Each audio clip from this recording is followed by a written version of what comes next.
भगवान को पाना हो, मोक्ष को पाना हो, भक्ति को पाना हो, तो किसका सहयोग चाहिए? मन का। मन का। तो मन हमारा दोस्त है। और आपका सबसे बड़ा दुश्मन कौन है? जोर से। मन। मन आपका दोस्त है और मन आपका दुश्मन है। अब ये बताओ कि मन दोस्त कब होता है और दुश्मन कब होता है? फटाफट बताओ भैया। मन आपका दोस्त कब है और दुश्मन कब है? जब आपका मन आपके कंट्रोल में है। जब आपका मन आपके कंट्रोल में है तब वो आपका दोस्त है, और जब मन आपके कंट्रोल में नहीं है तो आपका मन आपका सबसे बड़ा दुश्मन है। इसलिए मन को अपने वश में रखना सीखिए। मन को अपने। अब आप कहोगे मन को वश में कैसे करें? तो अभ्यास, प्रैक्टिस। एक बात बताओ, सबसे चंचल प्राणी कौन होता है? सबसे चंचल जीव कौन है? जोर से। बंदर। सबसे चंचल जीव कौन है? प्राणी कौन है? अर्थात पशु कौन है? बंदर। बताओ मंदारी बंदर को वश में कर लेता है कि नहीं? बंदर कितना चंचल है, लेकिन करने वाले ने उसे वश में कर लिया।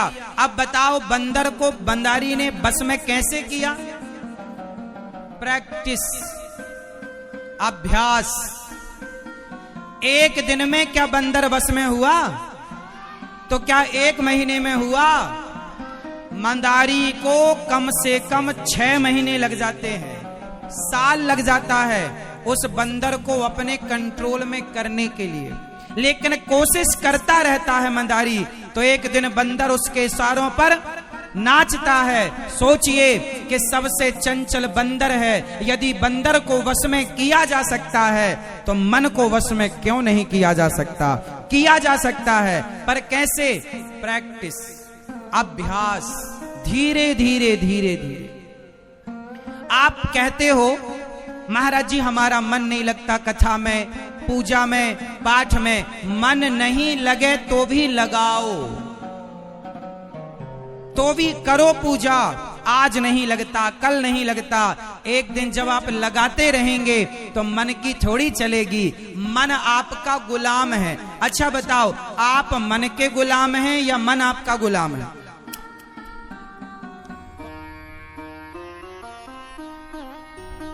हम लोग मन के गुलाम नहीं हैं, हम सबका गुलाम मन है। लेकिन मन इतना हावी हो गया आप लोगों पर कि जो आपका गुलाम था उसने आपको अपना गुलाम बना लिया।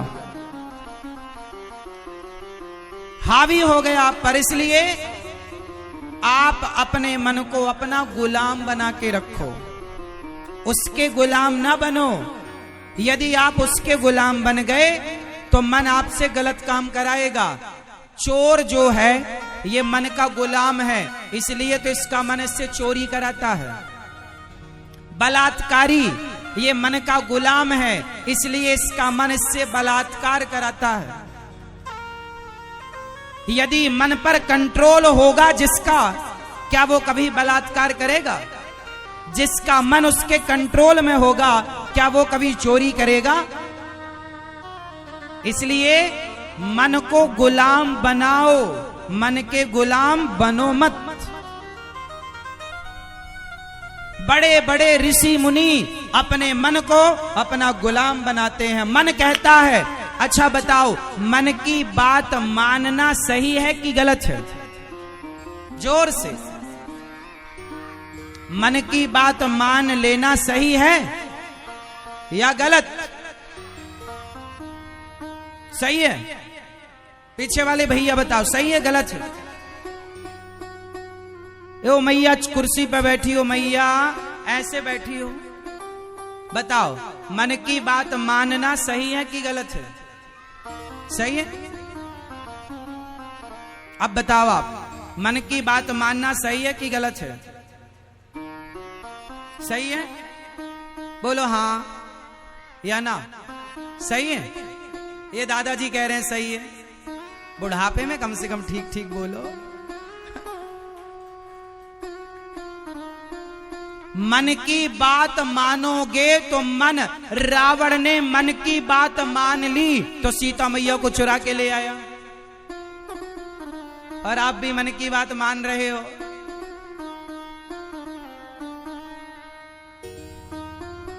किसी को शुगर की बीमारी है और उसका मन कर रहा है कि रसगुल्ला खाएं, और शक्कर की शुगर की बीमारी है और रसगुल्ला खाने का मन है। यदि उसने मन की बात मान ली और रसगुल्ले खाया तो मर जाएगा? बोलो हाँ। इसलिए ज्ञानी लोग, समझदार लोग मन की बात मानते नहीं हैं, बल्कि मन को मारते हैं। मन को मारो। मन की बातें पूरी करोगे तो मन की इच्छाएं दिनों दिन बढ़ती चली जाएंगी। और मन की इच्छा, आज तक किसी ने मन की इच्छाएं पूरी कर ली क्या? बताओ, किसी के मन की हुई? लोग कहते हैं हमारे मन की नहीं हुई। आज तक किसी के मन की भरपाई हुई, इच्छाएं पूरी हुई? जन्म से लेकर आज तक आप मन का खाना पीना खा रहे हो, क्या पेट भरा? आज तक मन की शादी आपने की, मन की लड़की आप देखने गए, हाँ ये मेरे मन की है। जो लड़की आपके मन की थी, उस लड़की से आपने शादी की, उस लड़की से आपने बच्चे पैदा किए। जरा पूछो अपने आप से कि उस लड़की के साथ रहकर जो अब आपकी पत्नी है, आपके मन की थी, क्या उस मन की लड़की के साथ रहकर भी, पत्नी के संग रहकर भी, क्या आपका मन भरा? क्या मन का पेट भर गया? बोलो भाई, कितना दिया आपने इस मन को? हर बार इस मन की पूर्ति की आपने। बताओ किसका पेट भरा? क्या रावण के मन का हुआ? क्या रावण के मन का पेट भरा? ये जो मन का पेट है ना, कभी नहीं भरता। इसलिए मन की गुलामी करोगे तो मरते दम तक ये मन कोई ना कोई इच्छा रखेगा। इसलिए हम कहते हैं, मरने के पहले अपने मन को मार दो और सारी इच्छाओं का अंत कर दो। आपके अंदर की इच्छाएं आपको दुखी करती हैं। अब मुझे एक बात बताओ, जिसके अंदर बहुत सारी इच्छाएं हैं वो आदमी सुखी है, या जिसके अंदर कोई इच्छा नहीं है वो आदमी सुखी है? दादाजी बताओ, जिसके अंदर बहुत इच्छाएं हैं वो सुखी है, या जिसकी कोई इच्छा नहीं है वो सुखी है? सुखी कौन है? बोलो। जिसकी। तो यदि सुखी होना है तो सुखी होने का मंत्र क्या है? आप अपने भीतर की अब सारी इच्छाएं समाप्त कर दो। जिस दिन आपके अंदर की सारी इच्छाएं समाप्त होंगी, उस दिन आप सुखी हो जाएंगे और उस दिन मन आपके वश में हो जाएगा। इसलिए मन के गुलाम नहीं बनना है, मन को अपना, मन को भगवान, मन भगवान में नहीं लगता। लगाओ। क्यों नहीं लगेगा? तेरे बाप की चलेगी क्या? मेरी चलेगी। ना लगे मन तो भी लगाओ। मन को मारो, जैसे समझे मन समझाओ। रे मन मान जा, रे मन तू सत्संग कर, छोड़ जगत की रीत, अंत समय पछताएगा जब आयु जाएगी बीत। रे मन सब सो निरस है, सरस राम सो होए, उचित सिखावन देत है, निस दिन तुलसी तोए। मन एव मनुष्याणाम, ये मन बंधन का और मोक्ष का कारण है। ये मन संसार में लग गया तो बंधन है, और भगवान में लग गया तो मोक्ष है। यही मोक्ष है। पूरा खेल मन का है। शरीर का कोई अर्थ नहीं, शरीर तो चिता पे जल के समाप्त होगा, मन का पूरा मैनेजमेंट होता है। आप वही देखते हैं जो मन चाहता है। बोलो हाँ। आपने किसी को देखा और मन ने कहा अरे बहुत सुंदर, एक बार और देखो, पलट पलट के आप देखते हैं। कान का काम है सुनना, लेकिन कान वही सुनता है जो मन चाहता है। बोलो हाँ। मन मतलब ये हुआ कि आपका जो मन है वो आपकी इंद्रियों को कंट्रोल करता है, आपकी आंखों को, आपके कानों को। 5 ज्ञानेंद्रिय हैं, शब्द, स्पर्श, रूप, रस, गंध। 5 के कंट्रोल मन के पास, 10 का कंट्रोल 5 कर्मेंद्रिय भी हैं, 5 ज्ञानेंद्रिय, 5 कर्मेंद्रिय, टोटल 10, और इन 10 के ऊपर है मन। इसलिए मन को राजा कहा गया है, इसलिए इंद्रियों का राजा मन है, इसलिए राजा भगवान में लगेगा तो प्रजा भी भगवान में लग जाएगी, मतलब इंद्रियां भी भगवान में लग जाएंगी। और राजा ही गलत राह पर चला गया। बताओ, रावण का मन वश में था कि राम का मन वश में था? तो मन को वश में कर लो मेरी माँ, यहां वहां से मन हटाओ और ज्यादा से ज्यादा मन भगवान में लगाओ। जिसका मन, जिसकी इच्छाएं समाप्त हो गई, मन कंट्रोल हो गया, उसके जैसा सुखी इस धरती पर कोई नहीं। कबीर जी कहते हैं कि चाह गई चिंता मिटी, मनवा वे परवाह, जिसको कछु ना चाहिए सो ही साहंसाह। कपिल भगवान का दिव्य ज्ञान मां तितिक्षवः कारुणिकाः सुहृदः सर्वदेहिनां, अजात शत्रवः शांता साधवः साधुभूषणा।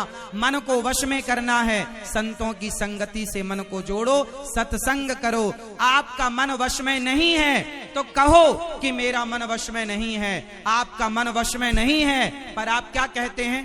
मेरा मन वश में है। देखो, पहले गलतियां स्वीकार करना सीखो। कामी हो तो कहना सीखो कि हाँ हम कामी हैं। क्रोधी हो तो स्वीकार करना सीखो हम क्रोधी हैं। लोभी हो तो स्वीकार करो। बताओ, आप में से कितने लोग ऐसे हैं जो क्रोधी हैं, लोभी हैं, कामी हैं, अभिमानी हैं? बताओ, क्या आप लोगों को काम परेशान नहीं करता? क्या क्रोध परेशान नहीं करता? क्या लोभ परेशान नहीं करता? क्या अभिमान परेशान नहीं करता? करता है, लेकिन आपको शर्म आती है। कैसे कहें कि हम कामी हैं? इसलिए आपके लिए कहा गया है वो व्यक्ति कपटी है जो स्वीकार ही नहीं करता। भगवान कहते हैं निर्मल मन जन सो मोहि पावा, मोहि कपट छल छिद्र न भावा। एक बात बताओ, जो आदमी कामी है पर स्वीकार नहीं करता कि मैं कामी हूं, तो वो कपटी है या नहीं? अरे भाई, इस धरती पर ऐसा कोई नहीं है जिसके अंदर ये बुराइयां ना हो, जिसके अंदर काम ना हो, क्रोध ना हो, लोभ ना हो, अभिमान ना हो। ऐसा शायद कोई करोड़ों में एक हो जो इन चीजों से बचा हो। तो जब हो तो स्वीकार करो। और किसके आगे स्वीकार करना है? जगत के आगे नहीं, जगन्नाथ के आगे। हे प्रभु, हम स्वीकार करते हैं, हे नाथ हम कामी हैं। उठाओ हाथ जोड़ के, दोनों हाथ जोड़ो, सब लोग जोड़ो, रीढ़ की हड्डी सीधी करो और मेरे संग बोलो, बोलो हे श्रीमन्नारायण, हम पापी हैं। बताओ, आप लोग पापी हो या नहीं? हाँ या ना उत्तर दो, हाँ या ना। नहीं हो तो मत बोलना, हो तो मैं तो बहुत बड़ा पापी हूं। हाथ जोड़ के बोलो, हे श्रीमन्नारायण, हम पापी हैं, हम अधम हैं, नीच हैं, दुष्ट हैं। हे भगवान, हम कामी हैं, क्रोधी हैं, लोभी हैं, अभिमानी हैं। हे श्रीमन्नारायण, हे श्याम सुंदर, हम जैसे हैं आपके हैं, हमें स्वीकार कीजिए। हे नाथ, हम जैसे हैं आपके हैं। जैसे गाय बछड़े को चाट कर साफ कर देती है, स्वयं बछड़ा अपने को शुद्ध नहीं कर सकता, उसी तरह गोविंद हम तो वो बछड़े हैं जो काम क्रोध लोभ मोह में गंदगी में गंदे हैं, हमें कोई शुद्ध कर सकता है तो हम स्वयं को साफ नहीं कर सकते। आप कृपा करेंगे तो हम शुद्ध होंगे, वरना हम में कहां कोई ताकत है। हे प्रभु बोलो, हे नाथ, जैसे गाय बछड़े को शुद्ध करती है, हे प्रभु उसी तरह आप हमारे विचारों को, हमारी बुद्धि को पवित्र कीजिए। हे नाथ, हम आपके श्री चरणों की शरण ग्रहण करते हैं, स्वीकार करो। जब भगवान के चरणों में स्वीकार करोगे तब भगवान आपको स्वीकार करें। आप गलतियां स्वीकार करेंगे तब भगवान आपको स्वीकार। भगवान ये नहीं कहते कि तुम गलतियां ना, गलतियां इंसान करता है, हमारा जन्म ही करोड़ों गलतियां करने के लिए हुआ है, पर गलतियां करो तो स्वीकार करो, स्वीकार करो प्लस सुधार करो, स्वीकार करो प्लस और स्वीकार करो प्लस सुधार करो और भगवान के चरणों में आत्मसमर्पण करो। वीडियो अच्छा लगा होगा तब चैनल को सब्सक्राइब कीजिएगा, वीडियो को लाइक कीजिएगा एवं वीडियो को शेयर जरूर कर दीजिएगा ताकि अगला नोटिफिकेशन आपके पास तुरंत पहुंच सके।